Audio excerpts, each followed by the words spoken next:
बस ब्राह्मण को ही हक है। कथा कहने का हर उस इंसान को हक है जो कथा कहने लायक हो, जिसको उसकी पूरी शिक्षा हो, दीक्षा हो और पूरी उसके बारे में नॉलेज हो, उसे कथा कहने का पूरा हक है। क्या वो हरिजन से हो या फिर किसी भी जात से हो कथा कह सकता है?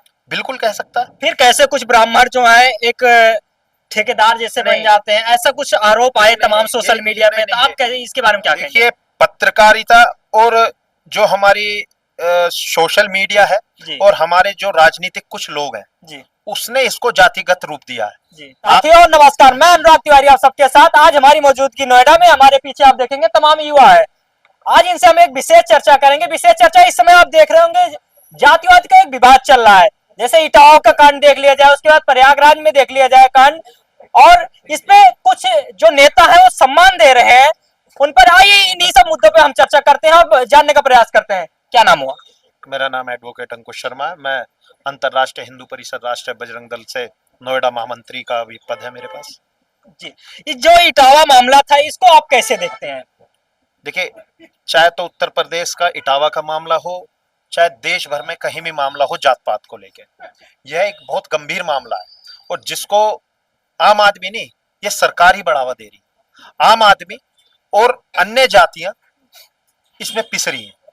अन्य जातियों का मतलब सभी जातियां इसमें पिस रही हैं, जिसका प्रभाव हमारी आने वाली पीढ़ी पे, स्वयं हमारे ऊपर, हमारी शिक्षा के ऊपर, हमारे रिश्तों के ऊपर, हमारे संबंधों के ऊपर और सबसे बड़ी बात हिंदू राष्ट्र के ऊपर पूरा प्रभाव पड़ रहा है। आप हिंदू राष्ट्र की बात करते हैं, वो वहां पर जो कथा कहने जाते हैं, कथावाचक हैं, वो बताते हैं अपने आप को। हालांकि तमाम सोशल मीडिया ये चीज कहते हैं कि फर्जी आधार कार्ड थे, उसके बाद वो यादव थे, कथा नहीं कह सकते। इन सब चीजों को क्या देखते हैं? इन सब मामला के लेकर फिर अखिलेश यादव जी सम्मान देते हैं, आप क्या देखते हैं इन सब चीजों को? देखिए, एक हिंदू नेता होने के से मैं वास्ता रखता हूँ, हिंदू एक कम्युनिटी से मैं वास्ता रखता हूँ, ठीक है ना। और मैंने इसको डिक्लेयर कर दिया है कि हमारा जो भारत है वो हिंदू राष्ट्र है। अब आ जाते हैं आपके कथावाचक वाले मुद्दे पे। देखिए, पुराणों में या किसी भी अपने उपनिषदों में या किसी भी हमारे ग्रंथ को उठा ले, उसमें कहीं भी नहीं लिखा कि किसी कथा कहने का बस ब्राह्मण को ही हक है। कथा कहने का हर उस इंसान को हक है जो कथा कहने लायक हो, जिसको उसकी पूरी शिक्षा हो, दीक्षा हो और पूरी उसके बारे में नॉलेज हो, उसे कथा कहने का पूरा हक है। क्या वो हरिजन से हो या फिर किसी भी जात से हो कथा कह सकता है? बिल्कुल कह सकता है। फिर कैसे कुछ ब्राह्मण जो है एक ठेकेदार जैसे बन जाते हैं, ऐसा कुछ आरोप आए तमाम सोशल मीडिया पे, तो आप कैसे इसके बारे में क्या कहेंगे? देखिए, पत्रकारिता और जो हमारी सोशल मीडिया है और हमारे जो राजनीतिक कुछ लोग हैं उसने इसको जातिगत रूप दिया है। आपको पता है कि वहां आधार कार्ड के बाद क्या बात हुई थी? किसी को पता है क्या कि वहां क्या बातें हुई थी? क्या उनको जातिगत कुछ बोला गया था?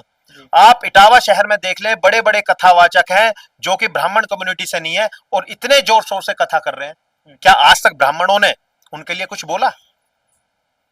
आप मुझे बताएं, या किसी भी मैं राजनेता से खुला चैलेंज करके पूछता हूं, और मेरी ये वीडियो कोई कथावाचक देख रहा हो जो ब्राह्मण जाति से ना हो, क्या उन लोगों से कभी ये पूछा गया कि आप ब्राह्मण हैं या आप ये हैं, आप कथा क्यों कर रहे हैं? वो हजारों की संख्या में कथा करते हैं, हजारों हजारों लोग उनकी कथाओं में एकत्रित होते हैं, हजारों ब्राह्मण उनकी कथाओं में। चोटी क्यों काट दी गई उनकी? कथा तो भी कह रहे थे। देखिए, आप आपको जो फैक्ट पता पड़े हैं वो आपको पर्दे के पीछे पता पड़े हैं, पर्दे के इस तरफ आप आए, हमें तो नहीं पता कि वो चोटी काटी गई थी या पूरे बाल काटे गए थे। एक वहां परंपरा होती है कि पहले गांव में क्या परंपरा होती थी कि अगर तूने ये गलत काम किया है, तेरे बाल मुंडवा के तुझे पूरे गांव में घुमाएंगे गधे पे बैठा के, है नहीं। हमें तो नहीं पता मौके पे क्या बात हुई थी कि उनकी वाकई में चोटी काटी गई थी या नहीं काटी गई थी। इस पर अखिलेश यादव द्वारा सम्मान भी दिया गया उनको, और तमाम ब्राह्मण उस पर बढ़ के वो कहना है ये चीज है कि यादव को एकत्रित कर रहे हैं अखिलेश यादव जी, और तमाम लोगों का ये चीज कहना है कि योगी जी का ये चीज कहना है इन पे एक्शन होगा, और ब्राह्मण का सपोर्ट योगी जी कर रहे हैं। तो ये जो योगी जी अपना अलग बांटते हैं और ये अलग बांटते हैं, इसमें जो है तमाम हिंदू पिस रहे हैं बीच में, और ये कहीं ना कहीं वोट बैंक की राजनीति है। क्या देखते हैं आप? नहीं नहीं नहीं, देखिए, जो भारत का नागरिक है या किसी प्रदेश का नागरिक है वो किसी की जागीर नहीं, ना किसी राजनेता की जागीर है, ना किसी राजनीतिक दल की जागीर है। वो स्वयं अपना वोटिंग और स्वयं अपनी इच्छा और स्वयं अपने जो दिमागी रूप से अपने आप निर्णय लेता है कि मुझे किस पार्टी को सहयोग करना है, किस पार्टी को पार्टी पे एक सवाल और मेरा बन रहा है। प्रयागराज की आपने घटना देखा होगा, चंद्रशेखर रामड़ की।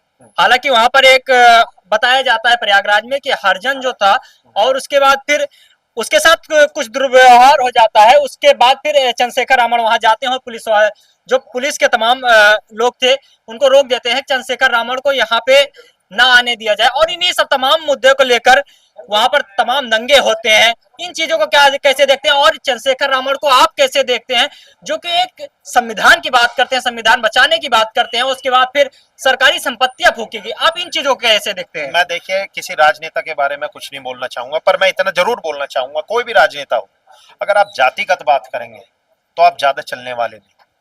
अगर आप हिंदू को जो सरकारी संपत्ति फूकेगी इस पर क्या कहेंगे? तमाम गाड़ियां जली हैं उसमें, तमाम अगर ऐसा हुआ है तो इन पे जरूर एक्शन होना चाहिए। तमाम वीडियो आई सोशल मीडिया ये किसी संस्था का नहीं इंसान हो सकता और ना ही ये हमारे भारत का ऐसा इंसान हो सकता। ये उपद्रवी नाम इनका दो, इनको उपद्रवी नाम देके इनको संबोधित करो, इनको तुम प्रदेश का या देश के हित का आदमी नहीं बोलोगे।